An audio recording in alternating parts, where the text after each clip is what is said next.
Hello and welcome to our Thailand travel series, जिसमें अभी हम बैंकॉक में मौजूद हैं और इस व्लॉग में हम ट्रेवल करेंगे बैंकॉक से पटाया की तरफ और आपके साथ शेयर करेंगे पटाया के अमेजिंग से travel experiences as well as Bangkok से पटाया जाने का एक easy and convenient travel option. अगर आप भी अपना पटाया का ट्रिप प्लान कर रहे हैं तो ये वीडियो आपके लिए काफी इंफॉर्मेटिव होने वाली है, तो इस वीडियो को एंड तक लाजमी देखिएगा।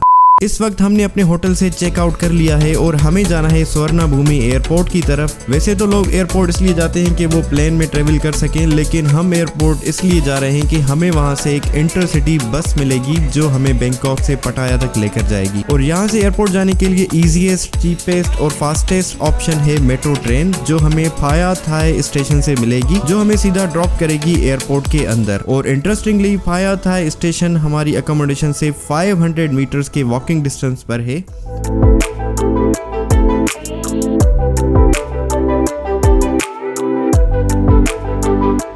तो फाइनली एयरपोर्ट पर उतरते ही हमने जाना है gate number 8 of the arrival floor, जहां पर बस कंपनी का ऑफिस है, जिसकी टिकट हमने बुक अवे की वेबसाइट से ऑनलाइन पहले ही बुक करवा ली थी। इस वक्त एग्जैक्टली 12:30 PM हो रहे हैं और फाइनली जो टाइम टिकट के अंदर मेंशन था बस भी एग्जैक्टली उसी सेम टाइम पर डिपार्ट हुई है। और टोटल 2 आवर्स की जर्नी के बाद हम पहुंच गए हैं पटाया बस टर्मिनल के पास। और बस टर्मिनल से होटल तक का ट्रांसफर भी इसी बस की टिकट प्राइस में ही इंक्लूडेड है, जिसमें हमें इस फ्री शटल ने इस बस टर्मिनल से पिक करके हमारे होटल तक ड्रॉप कर दिया।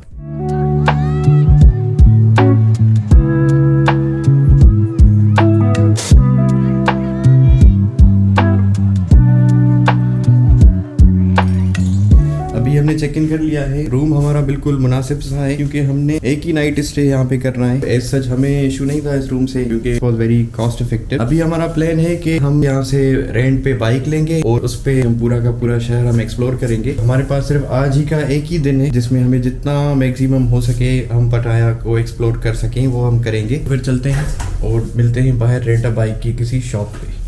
फाइनली होटल से निकलते ही हमने करा ली करेंसी एक्सचेंज और हम निकल गए बाइक रेंटल की शॉप्स को ढूंढने। यहाँ पर mostly bike rental shops cash में ही डील करते हैं और मैं भी आपको यही रिकमेंड करूंगा कि आप थाईलैंड में क्रेडिट कार्ड्स या डेबिट कार्ड्स पर ज्यादा रिलाई ना करें, बिकॉज यहाँ की कैश ओरिएंटेड इकोनॉमी है और cards are not accepted at most of the places. Pattaya में बाइक रेंट पर लेना इतना ईजी नहीं था जितना हमने सोचा था। वी थॉट के रेंट पर बाइक इजीली मिल जाएगी because there are lots of bike rental shop, but 2-3 shops ने तो हमें स्ट्रेट अवे मना कर दिया। आई थिंक कि उनके मना करने की पॉसिबल वजह ये थी कि हम सिर्फ 24 घंटों के लिए बाइक रेंट पर लेना चाह रहे थे, जिससे इनको कोई खास प्रॉफिट नहीं होने वाला था। और हमें बाइक ढूंढते ढूंढते ऑलरेडी 1-2 घंटे हो चुके थे और दिन का टाइम भी खत्म होने लगा था। और फाइनली बाइक ढूंढते ढूंढते हम पटाया बीच के पास पहुंच गए और हमने सोचा कि एटलीस्ट पटाया बीच को ही विजिट कर लें और बाइक का रेंट पर लेने का मिशन बाद में पूरा कर लेंगे। बाइक तो नहीं मिली, सारी फुली बुक थी। तो सामने ही जो है वो बीच है, हम वहाँ पे आ गए।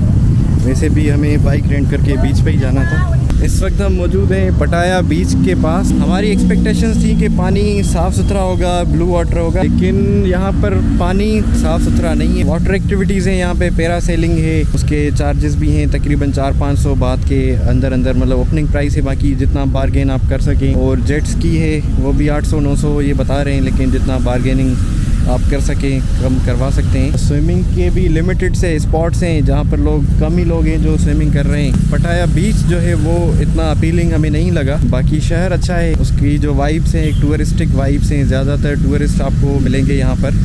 बाकी अगर आप आना चाहें तो ये एक्सेसिबिलिटी बिल्कुल इजी है। जितने भी होटल्स हैं वो इस बीच के बिल्कुल करीब हैं। यहाँ पर जो प्राइसेस भी हैं, ये जो बीच बेंचेस हैं उन पे सिट करने की वो 100 बात ये बता रहे हैं, लेकिन बंदा आए तो अपने बीच टॉवल और सारी चीज़ें लेके आए, क्योंकि ये बेंचेस हैं भी काफ़ी दूर बनी हुई हैं समंदर से। ये समंदर जो है तकरीबन 200-250 मीटर आगे है और जो ये बेंचेस हैं वो काफ़ी दूर रखी हुई हैं इन्होंने।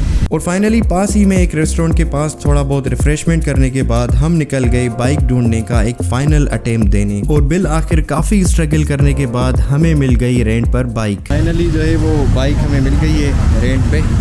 ये बाइक है हमारी। बाइक वाली आंटी ने हमसे 1000 बात डिपॉजिट लिया और 300 बात रेंट चार्ज किया। बाइक रेंट पर लेने के बाद हमें इसमें भराना था फ्यूल, और फ्यूल भराकर हम निकल गए पटाया की रैंडम प्लेसेस को एक्सप्लोर करने। बाइक पर थोड़ा बहुत घूमने फिरने के बाद हमें जाना था हमारी अगली डेस्टिनेशन की तरफ, जो थी पटाया वॉकिंग स्ट्रीट, जिसको एक्सप्लोर करने से पहले हम अपने होटल में थोड़ा बहुत फ्रेश होने के लिए चले गए। रात के टाइम पे हम निकले हैं पटाया में थोड़ा नाइट लाइफ एक्सप्लोर करने। तो अभी हम चलते हैं और निकालते हैं बाइक। हेलमेट हमने पहन लिया है, जोमेटो के राइडर की तरह हम लग रहे हैं। तो भैया आप जोमेटो में कितने पैसे कमा लेते हो? 350। लेकिन क्या करें, रूल सख्त है यहाँ पे, फाइन वाइन ना लग जाए, तो उससे बचने के लिए जो है वो हमने पहन लिया है। अभी हम करते हैं स्टार्ट।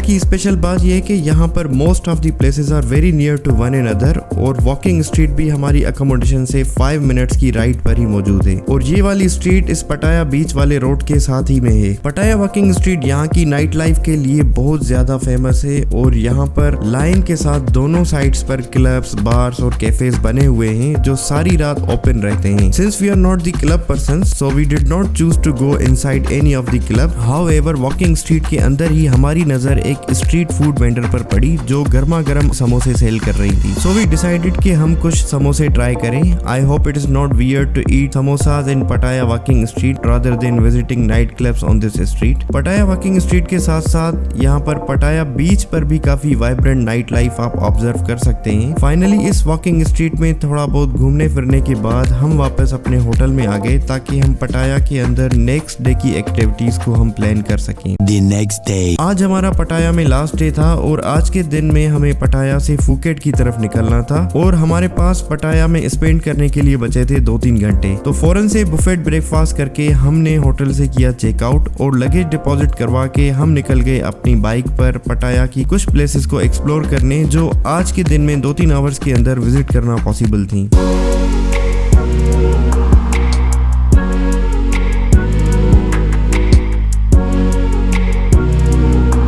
हमारी अकोमोडेशन से 4-5 किलोमीटर के डिस्टेंस पर ही पटाया माउंटेन व्यू पॉइंट मौजूद था, जो हम इस टाइम में विजिट कर सकते थे। इस वक्त हम बाइक पर ये जो पटाया माउंटेन व्यू पॉइंट है, टॉप पे बाइक पे हम आए, अपनी बाइक यहाँ पे पार्क किए, और आगे हम आपको दिखाते हैं माउंटेन पटाया व्यू पॉइंट। काफ़ी एक खूबसूरत जगह है। तो ये एक बेहतरीन सी जगह है, थोड़ा सा ऊपर है पहाड़ के, काफ़ी ब्यूटीफुल जगह है।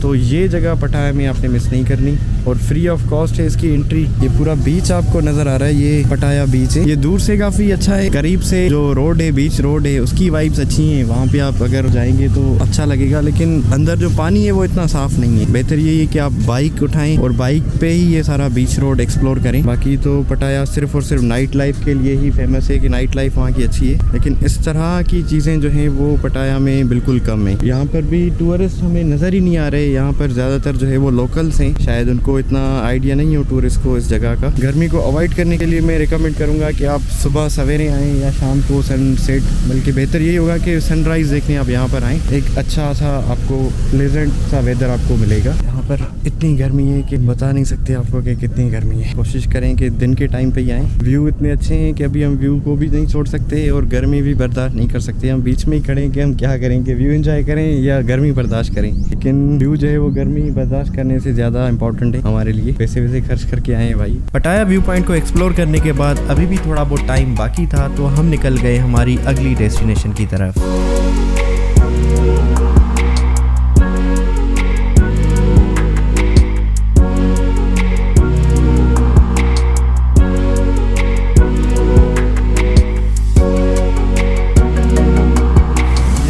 आप देख सकते हैं ये पूरा जोमेटन बीच है। ये बीच जो है वो पटाया बीच से थोड़ा सा मुख्तलिफ है।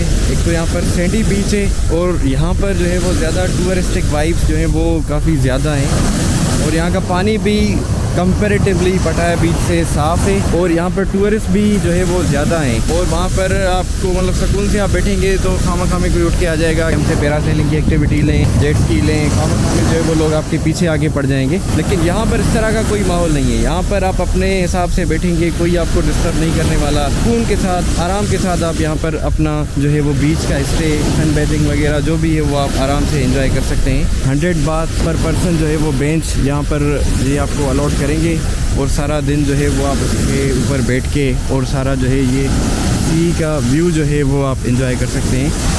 लेकिन पानी कंपैरेटिवली साफ़ है, मतलब इतना कोई साफ़ नहीं है जितना होना चाहिए किसी बीच का। ओवरऑल अगर कंपेयर किया जाए पटाया बीच से तो पटाया बीच से 1000 गुना ये ज़्यादा बेहतर है। इस बीच का जो है वो वॉकवे है, काफ़ी बिजी वॉकवे है, काफ़ी टूरिस्टी वॉकवे है, बिल्कुल टूरिस्टिक वाइब्स आपको आएंगी इस वॉकवे पे घूमते हुए। यहाँ पर पब्लिक भी साफ़ सुथरी है, जितनी जो पटाया बीच पे थी वो थोड़ी पब्लिक थोड़ी रफ टफ थी और वो थोड़ा मतलब एडल्ट एक्टिविटीज़ के लिहाज से वो फेमस है वो जगह, तो इस वजह से। लेकिन यहाँ पर जो है यहाँ की जो ओवरऑल देखेंगे पब्लिक वो काफ़ी सोबर है और नाइस है। तो ये था पटाया का व्लॉग और पटाया को एक्सप्लोर करने के बाद हम निकल गए हमारी अगली डेस्टिनेशन की तरफ। तो आई होप कि ये वीडियो आपको पसंद आई होगी और अगर आपको ये वीडियो पसंद आई है तो इस वीडियो को लाइक करें, शेयर करें और हमारे चैनल को सब्सक्राइब करें ताकि आने वाली वीडियोज़ आप तक मिलती रहें। तब तक के लिए टेक केयर, बाय बाय, अल्लाह हाफिज़।